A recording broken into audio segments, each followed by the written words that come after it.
Hello students, good morning. Pragya madam here. आज का topic developments leading to the Bohr's model of an atom.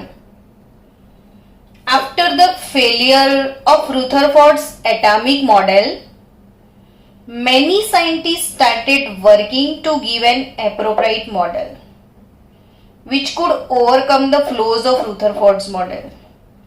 And among such scientists, Niels Bohr was successful in giving the answer to the question which were put forward the Rutherford's model of an atom. तो Niels Bohr uncle की theory अब आने वाली है आगे। Rutherford Thompson को crack किया Rutherford ने, रुथरफोर्ड को क्रैक करने वाले हैं अब नील्स बोर। तो बोर थियरी पढ़ने से पहले हमको और दो बेसिक थियरी पढ़नी पड़ेगी और उसमें है सबसे पहले ड्यूअल कैरेक्टर ऑफ रेडिएशन। तो ड्यूअल कैरेक्टर के बारे में मैंने क्लास में ऑलरेडी डिस्कस मैं कर चुकी हूं। And second thing, quantization of energy. Quantization of energy, ये दो चीजें पढ़नी पड़ेगी, तब जाके बोर अंकल की बातें आपको समझ में आएगी। अब नील्स बोर ने क्या किया था, तो एटॉमिक स्पेक्ट्रम निकाले थे सबके। एटॉमिक स्पेक्ट्रम में खास करके लाइन स्पेक्ट्रा, हर एक एलिमेंट जो है वो हर एक एलिमेंट से लाइन स्पेक्ट्रम मिल रहे थे। अब लाइन स्पेक्ट्रा क्यों मिल रहे थे वो जानने के लिए लाइट का जो रेडिएशन है उसका बिहेवियर भी जानना पड़ेगा। यानी कि स्पेक्ट्रम के बारे में तो आप लोअर स्टैंडर्ड में पढ़ ही चुके हो। लोअर स्टैंडर्ड में आपको पता था, मैं यहां पे आपको एक्सप्लेन करूं कि चलो यहां से शुरू करते हैं कि आप लोअर स्टैंडर्ड में ये पढ़ चुके थे कि कहीं प्रिज्म है, प्रिज्म के ऊपर जब लाइट रेडिएशन होता है तब यहां पे पूरा स्पेक्ट्रम मिला था। और विबग्योर आपको पता ही है। तो ये जो विबग्योर वाली बातें थी, आपको पता है कि जो लाइट का व्हाइट वेव जो आपको दिखता है वो एक्चुअली 7 कलर के कंपोनेंट से बना हुआ है। तो यहां पे डिफरेंट फ्रीक्वेंसी वाले वेव्स ने मिलके लाइट के वेव को बनाया। तो वैसे ही ये जो जितने भी एटम्स हैं हमारे पास, एलिमेंट्स हैं, जैसे हाइड्रोजन है, हीलियम है, लिथियम है, वो सारे एलिमेंट को कैथोड रे ट्यूब में आप डाल दो ऐसे, और कैथोड रे ट्यूब के अंदर गैस जब भरते हैं और उसको हाई वोल्टेज जब देते हैं, हम कैथोड रे ट्यूब पढ़ चुके हैं।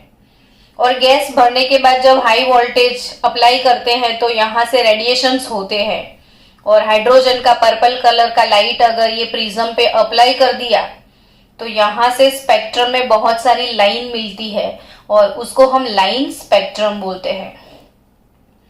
तो वैसे डिफरेंट एलिमेंट्स के लाइन स्पेक्ट्रम हमारे पास थे जो कि बोर अंकल ने निकाले थे स्पेक्ट्रम। अब वो स्पेक्ट्रम समझने हैं हमको, तो लाइट का नेचर समझना पड़ेगा कि भाई नेचर कैसा है लाइट का। तो वही नेचर की बात करते हुए आज का हमारा टॉपिक है wave nature of electromagnetic radiations. Wave nature of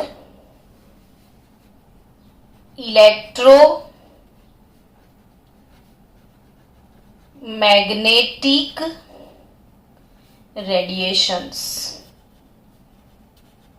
तो ये वाले टॉपिक की डिटेल में आज हम जाने वाले हैं।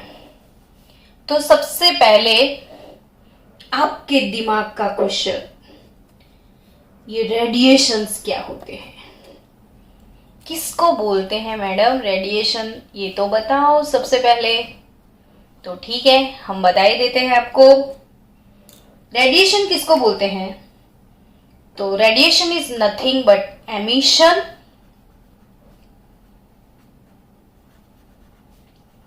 और ट्रांसमिशन। एमिशन और transmission of energy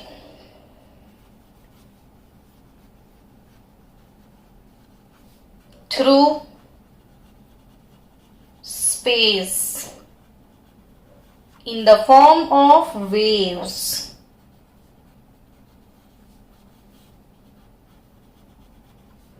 In the form of waves. तो क्या होते हैं रेडिएशन? जैसे सनलाइट अर्थ तक आ जाता है, हमको सुबह सुबह सनलाइट मिल जाता है, देता कौन है? सन। तो सन के अंदर जो हीट एनर्जी है उसका ट्रांसमिशन हम तक पहुंचता है। सोचो, अब सन का एनर्जी और सन की जो हीट एनर्जी है उसका ट्रांसमिशन, सन के अंदर से हीट एनर्जी प्रोड्यूस होती है, वो एमिशन। तो सन की एनर्जी प्रोडक्शन है वो एमिशन, और हम तक पहुंचती है वो ट्रांसमिशन, और वो एनर्जी का ट्रांसमिशन थ्रू स्पेस और in the form of waves होता है। तो इसको बोलते हैं हम रेडिएशंस। तो लाइट का जो वेव है वो है रेडिएशन। तो रेडिएशन के बारे में पढ़ना है कि लाइट वेव इलेक्ट्रोमैग्नेटिक रेडिएशंस हैं। तो ये क्या होते हैं इलेक्ट्रोमैग्नेटिक रेडिएशंस? तो इलेक्ट्रोमैग्नेटिक रेडिएशन के बारे में पढ़ेंगे। अब ये तो समझा दिया रेडिएशन क्या है। अब रेडिएशन का टाइप कौन सा? Electromagnetic radiation. वैसे वर्ड से तो पता चल ही गया आपको कि इलेक्ट्रिक फील्ड भी होगा, मैग्नेटिक फील्ड भी होगा। इलेक्ट्रिक फील्ड के साथ साथ अगर मैग्नेटिक फील्ड प्रेजेंट है तो मे भी उसको इलेक्ट्रोमैग्नेटिक रेडिएशन बोलते होंगे। लेकिन देखते हैं किसने एक्सप्लेनेशन दिया ऐसे वेव्स का। तो जेम्स मैक्सवेल ने। James Maxwell. मैक्सवेल प्लैंक मैंने बोला था, इनका लॉन्ग फॉर्म आगे देखो तो प्लैंक है। तो जेम्स मैक्सवेल प्लैंक अंकल 1817 में काफी फ्री होंगे, तो हमारे लिए ये सब रिसर्च कर दिया। और Maxwell gave the explanation about the interaction between the charged bodies and the behavior of electromagnetic field। तो मैक्सवेल का ये स्टडी जो है एक कॉमन बात है कि जैसे कोई हॉट बॉडीज होते हैं, जैसे आप वो कॉर्न खाते हो, अभी मॉनसून का मौसम है, बाहर जब निकलते हैं तो वो सेका हुआ कॉर्न मिलता है, तो वो एक चारकोल पे सेकते हैं तो वो रेड रेड होते हैं, एकदम हॉट होते हैं। तो रेड हॉट जो चारकोल के अंदर से वेव्स का एमिशन होता है, एनर्जी का ट्रांसमिशन होता है, या कहीं कहीं एनर्जी का एब्जॉर्प्शन होता है। तो हॉट बॉडी के अंदर एमिशन और ट्रांसमिशन होता है तो उसको थर्मल वेव्स बोलते हैं। कोई भी गर्म चीज, मतलब हीट के रिलेटेड जो वर्ड है वो thermometer, thermos flask, thermal power station. तो हीट वेव्स जो है उसको थर्मल वेव्स बोलते हैं। और थर्मल वेव्स किस चीज से बने हैं वो जानने के लिए साइंटिस्ट बहुत ट्राई कर रहे थे, और तब उनको पता चला कि ये जो थर्मल वेव्स जो है, जो कोई सब्सटेंस को गर्म कर देते हैं, तो वो ये थर्मल वेव्स इलेक्ट्रोमैग्नेटिक रेडिएशंस हैं। और ये इलेक्ट्रोमैग्नेटिक रेडिएशन का एक्सप्लेनेशन देने वाले थे जेम्स मैक्सवेल। तो क्या है इलेक्ट्रोमैग्नेटिक रेडिएशन? तो उनकी डेफिनेशन सबसे पहले लिख लेते हैं कि those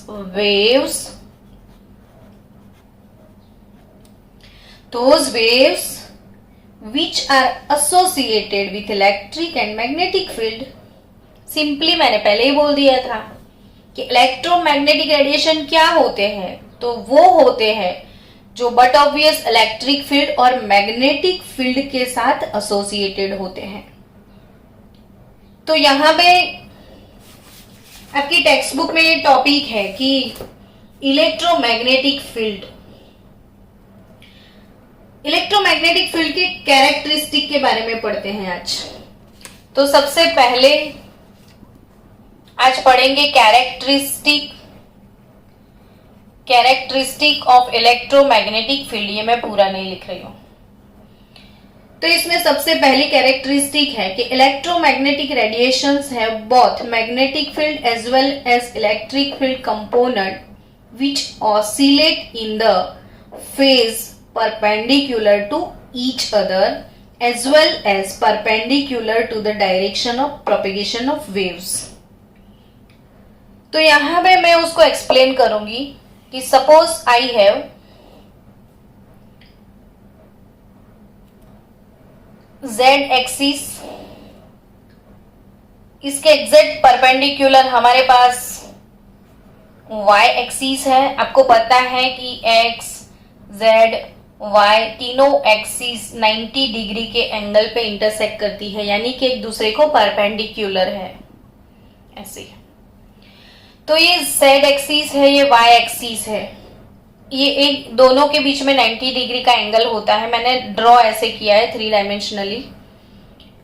अगर ये जेड एक्सिस जो है और ये वाई एक्सिस जो है, ये वाई के परपेंडिकुलर अगर एक्स मैंने लिया, तो एक्स एक्सिस के डायरेक्शन में अगर इलेक्ट्रॉन मूव होता है या कोई चार्ज पार्टिकल ऑसिलेट होता है। मैंने एक चीज सिखाई थी जेम्स वेल ये प्लैंक अंकल की कि when any charged particle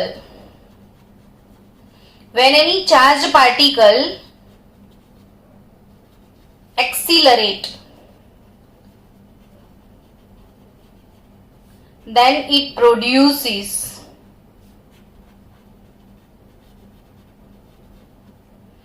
electromagnetic waves.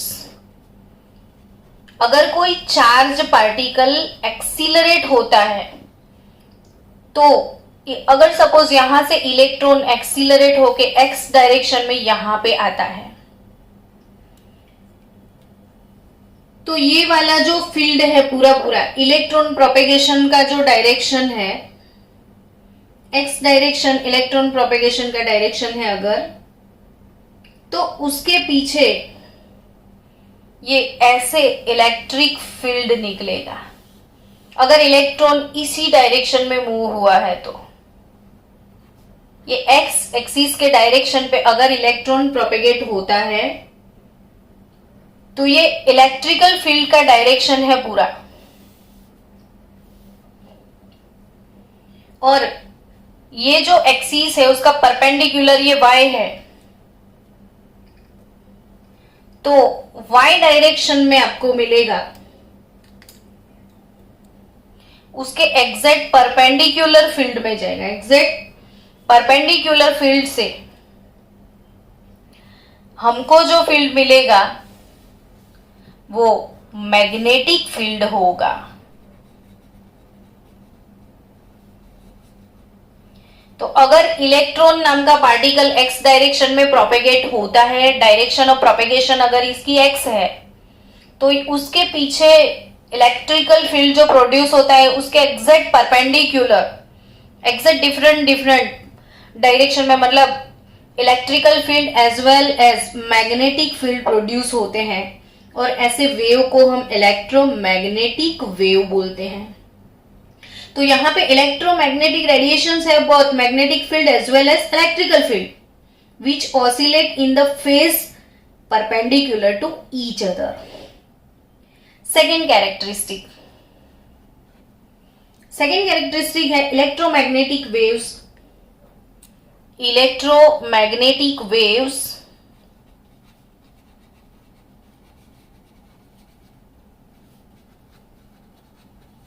do not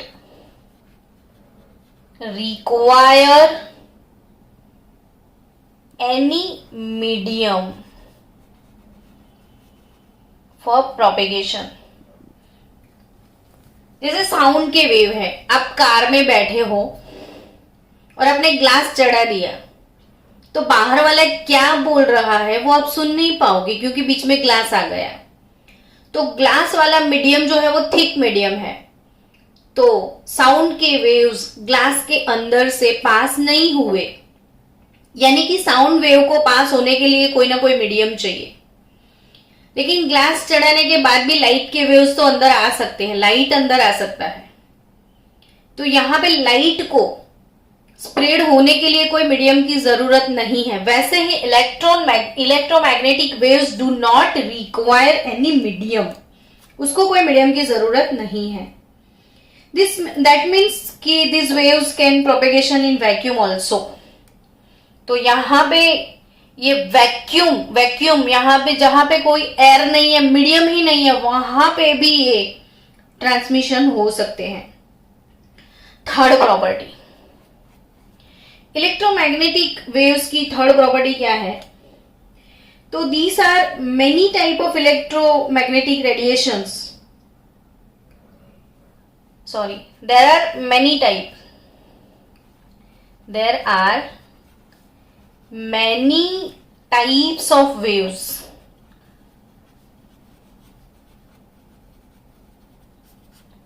electromagnetic radiation में कौन कौन से वेव्स आते हैं, कौन कौन से वेव्स को हम इलेक्ट्रोमैग्नेटिक रेडिएशन बोल सकते हैं? तो मैंने सबसे पहले थर्मल वेव्स के बारे में आपको बोला था कि थर्मल वेव्स जो है ना वो इलेक्ट्रोमैग्नेटिक वेव्स है। लाइट का वेव जो है वो भी अगेन इलेक्ट्रोमैग्नेटिक वेव है। तो और कौन कौन से ऐसे वेव्स हैं जिनका नेचर इलेक्ट्रोमैग्नेटिक है? तो यहाँ पे there are so many types of waves which differ from the one another in terms of the frequency and wavelength. मतलब डिफरेंट वेव्स के फ्रीक्वेंसी एंड वेवलेंथ डिफरेंट होंगे। तो वो सारे वेव का जो इलेक्ट्रोमैग्नेटिक स्पेक्ट्रम है वो आपकी टेक्स्ट बुक में दिया हुआ है। देखो आपकी टेक्स्ट बुक में ये वाला एक पूरा स्पेक्ट्रम है इलेक्ट्रोमैग्नेटिक वेव का। ये वाले स्पेक्ट्रम में यहां पे फ्रीक्वेंसी लिखा है इन हर्ट्ज और यहां पे वेवलेंथ लिखा है लैम्बडा। तो ये जो फ्रीक्वेंसी है और ये वेवलेंथ, आपको फ्रीक्वेंसी सबकी याद करनी है क्योंकि एग्जाम में उसके क्वेश्चंस आते हैं।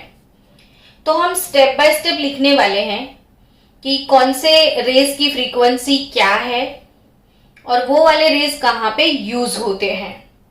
तो यहां पे सबसे पहले है गामा रेस। गामा रेस के बाद पढ़ते हैं एक्स रेस। एक्स रेस के बाद पढ़ते हैं यूवी रेस। यूवी रेस के बाद है आईआर। यूवी यानी कि अल्ट्रा वायोलेट रेस, आईआर यानी कि इंफ्रारेड। यहाँ पे यूवी और आईआर के बीच में विजिबल स्पेक्ट्रम है, विजिबल जो कि हम देख सकते हैं। और ये कलर्स हम देखते ही, आपको पता है लाइट के साथ कलर्स जो है, तो ये विजिबल स्पेक्ट्रम। उसके बाद इंफ्रारेड, फिर उसके बाद माइक्रोवेव, फिर रेडियो वेव्स और लॉन्ग रेडियो वेव्स। ये टेबल आपको लर्न करना है हाँ बच्चों, कि ये जो स्पेक्ट्रम है वो हर एक स्टूडेंट को पता होना चाहिए। और ये फ्रीक्वेंसी भी आप बाय हार्ट करना और उसके यूजेस भी आप जानो। तो ये जो गामा रे, सारे रेस इलेक्ट्रोमैग्नेटिक रेडिएशंस हैं। Gamma rays, X ray, gamma X, UV IR, micro radio and long radio. तो इनको सीक्वेंस में अरेंज करते हैं हम, और सीक्वेंस में अरेंज करने के बाद प्रिपेयर करना पड़ेगा आपको। तो सबसे पहले हम बात करेंगे रेडियो वेव्स की। रेडियो वेव्स, एक मिनट स्टूडेंट वेट करना थोड़ी, कि भाई इलेक्ट्रोमैग्नेटिक रेडिएशन जो है इसमें रेडियो फ्रीक्वेंसी और रेडियो वेव्स के बारे में जानते हैं। चलो रेडियो वेव्स, आप नोटबुक में ऐसे सेपरेट आउट करके, टेक्स्ट बुक में पूरी थियरी लॉन्ग वर्जन में है, तो आप इसको प्रॉपरली ऐसे सेपरेट आउट करके लिख देना ताकि आप प्रिपेयर कर पाओ। तो रेडियो वेव्स जो है उसकी फ्रीक्वेंसी कितनी है? तो फ्रीक्वेंसी 10⁶। रेडियो वेव्स की फ्रीक्वेंसी अराउंड 10⁶ हर्ट्ज। तो रेडियो वेव उसकी फ्रीक्वेंसी 10⁶ हर्ट्ज। हेनरी हर्ट्ज के ऑनर में फ्रीक्वेंसी का यूनिट हर्ट्ज है। और यूज हम कहाँ करते हैं रेडियो वेव को? तो these waves are used for communication। Communication के जो वेव है वो रेडियो वेव्स हैं। कम्युनिकेशन एंड इसके बारे में आप लिख सकते हो कि travels from radio station to our audio devices. तो आपने एफएम रेडियो ऐसा सुना होगा। तो रेडियो स्टेशन से जो वेव्स ट्रैवल करके आपके घर तक आते हैं वो रेडियो वेव है। और वही रेडियो वेव जो है उसकी फ्रीक्वेंसी 10⁶ हर्ट्ज है और कम्युनिकेशन में ये काम में आते हैं। दूसरे वेव्स है माइक्रोवेव। माइक्रोवेव की फ्रीक्वेंसी क्या है? माइक्रोवेव पहले मैंने कौन से बोले? Radio wave. दूसरे कौन से हैं? माइक्रोवेव ओवन, आपने सुना होगा ना, माइक्रोवेव ओवन है। तो ये माइक्रोवेव ओवन से पता चल गया कि these are used in ovens. Oven का पर्पस क्या है सबको पता है ना। तो ये कहाँ पे यूज होते हैं?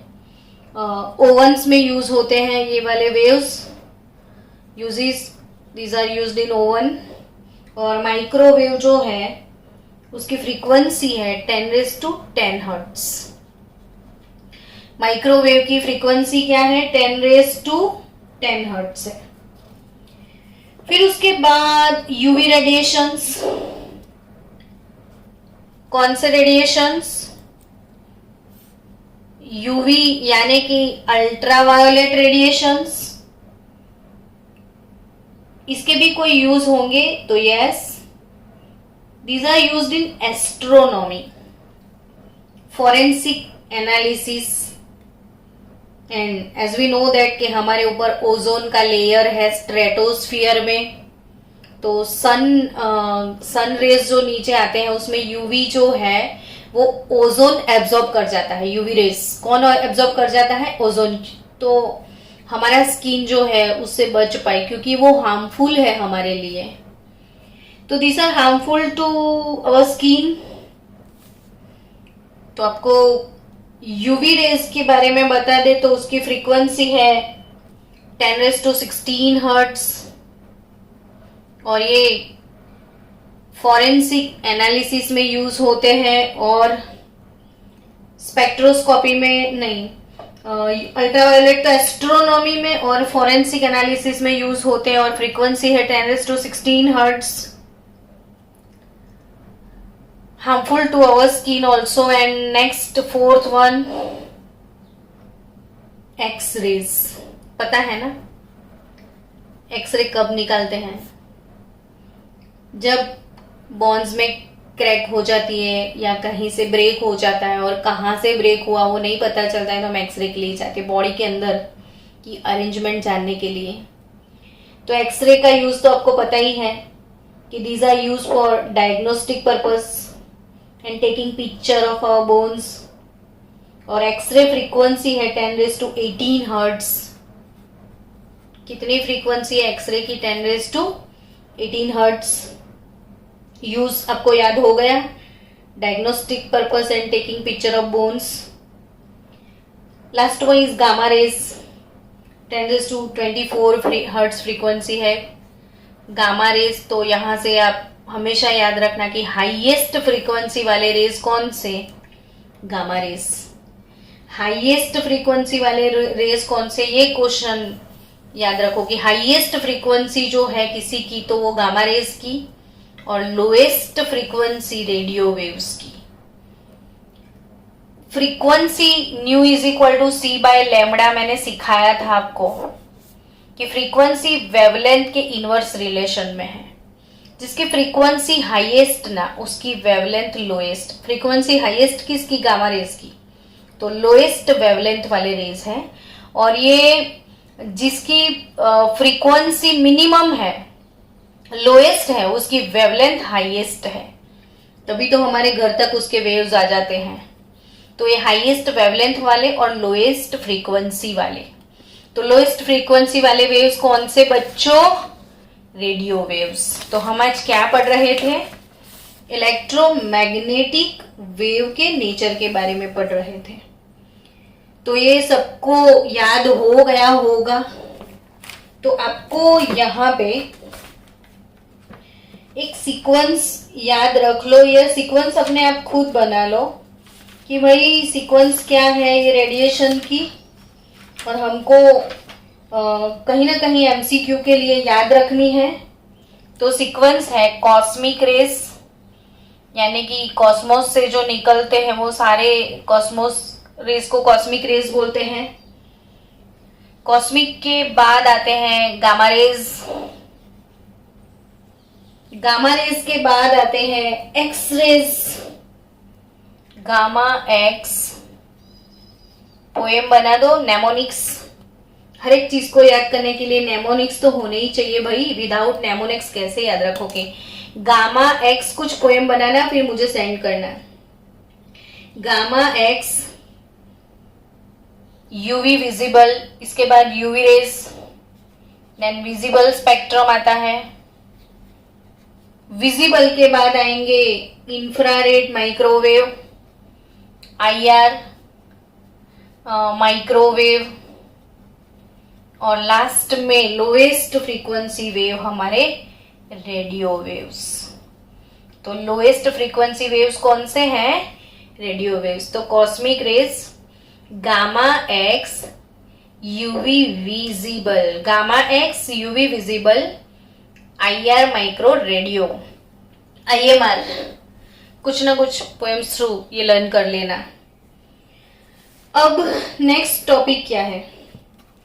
तो हमको यहाँ पे वेव्स के रिगार्डिंग बहुत सारे टर्म्स जो पढ़ने हैं, वो सब टर्म्स आज हम यहाँ पे पढ़ लेते हैं, ताकि आपको प्रॉब्लम सॉल्व करने में कोई दिक्कत ना आए। इसमें सबसे पहला टर्म है वेवलेंथ।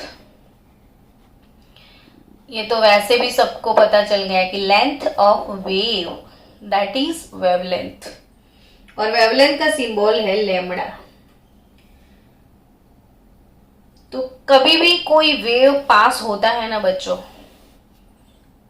तो थ्रू और क्रेस्ट थ्रू पास होता है। वेव्स थ्रू और क्रेस्ट थ्रू पास होता है।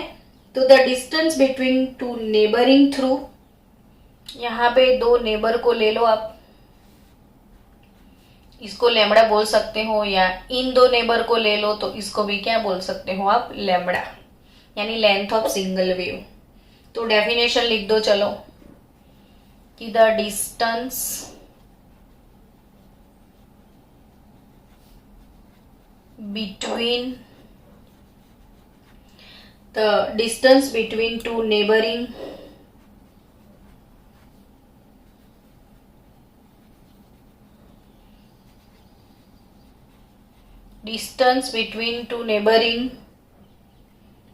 थ्रू और crest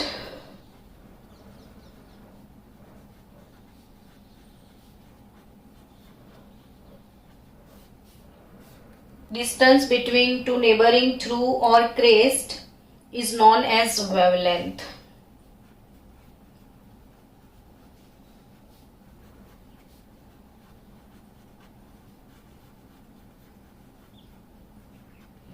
The distance between two neighboring through or crest is known as wavelength. यहाँ पे तो थ्रू और क्रेस्ट के बीच का जो डिस्टेंस है उसको क्या बोलते हैं? वेवलेंथ। और generally it is denoted by symbol this, और वो वाले सिंबल को क्या बोलते हैं हम? लैम्बडा। तो it is lambda and SI unit for lambda it is metre. और हमने SI यूनिट के प्रीफिक्सेस चैप्टर 1 में पढ़े थे, नैनोमीटर, पिकोमीटर, माइक्रोमीटर। तो वो प्रीफिक्सेस को यूज करके हम मीटर को बड़ा या छोटा कर सकते हैं इसमें। उसके बाद सेकेंड टर्म क्या आता है, वेवलेंथ। सबने लिख लिया नोटबुक में, लर्न भी कर लेना। सेकेंड है वेवलेंथ के बाद फ्रीक्वेंसी। फ्रीक्वेंसी V या तो न्यू, जनरली न्यू बोलना आप। तो the number of waves, the number of waves that passes a given point, that passes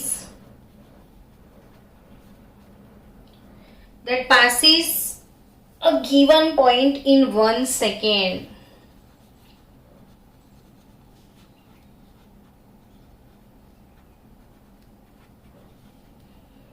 मतलब कोई पॉइंट पे आप खड़े रहो और उसी पॉइंट से 1 सेकेंड में कितने वेव्स पास होते हैं, उसी पॉइंट से 1 सेकेंड में कितने वेव्स पास होते हैं, उसको हम फ्रीक्वेंसी बोलते हैं। और फ्रीक्वेंसी का सिंबल है न्यू, NU जिसको बोलते हैं न्यू। और उसका SI यूनिट है, फ्रीक्वेंसी का SI यूनिट है हर्ट्ज, और हर्ट्ज यानी कि पर सेकेंड। तो यहां पे wavelength lambda, frequency new, 1 second में कितने वेव्स पास होते हैं उसको फ्रीक्वेंसी बोलते हैं, कोई पॉइंट पे खड़े रह के। उसके बाद आपको एक टर्म याद रखना है, time period T। Time period T याद रखना है, टाइम पीरियड T। ये क्या होता है अब, तो कि time taken by the wave for 1 complete cycle. Time taken by the wave, time taken by the wave for one complete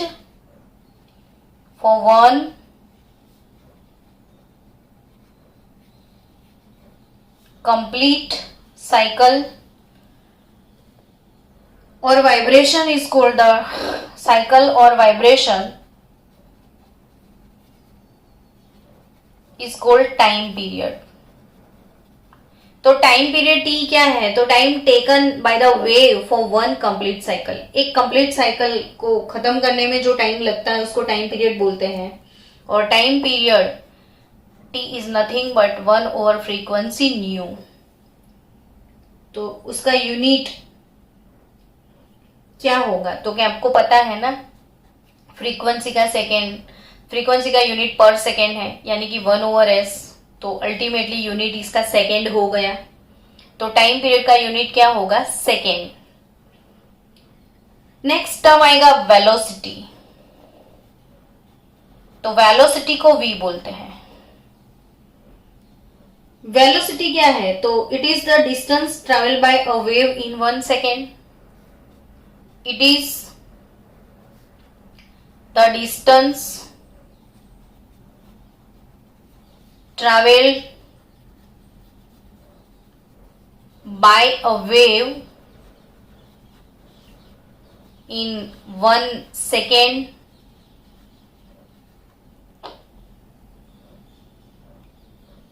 तो velocity V,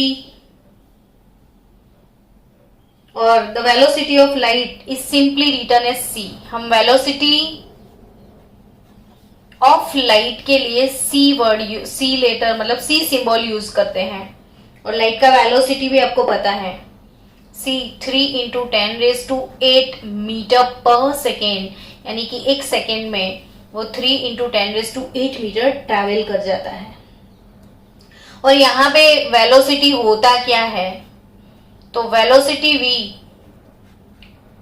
is nothing but frequency into wavelength, frequency new into wavelength lambda. तो यहां पे frequency into wavelength से velocity v मिलता है। Next velocity के बाद और एक टर्म है, वेलोसिटी का यूनिट है मीटर पर सेकेंड, और उसके बाद का टर्म है वेव नंबर।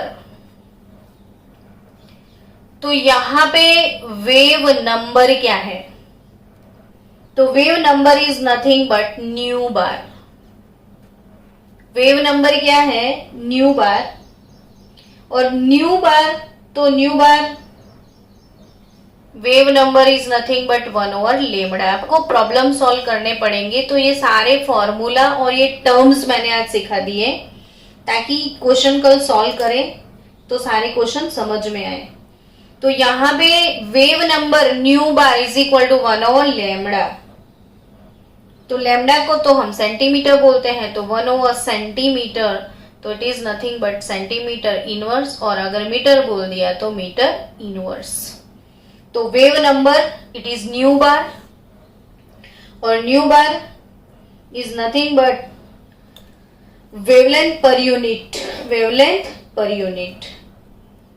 तो अब आज अपने जितने भी टर्म्स पढ़े, ये एक्सरेज वगैरह वगैरह वगैरह, फ्रीक्वेंसी, तो ये पूरा टॉपिक आप लर्न करो, प्रिपेयर करो, और मिलते हैं नेक्स्ट लेक्चर में हम।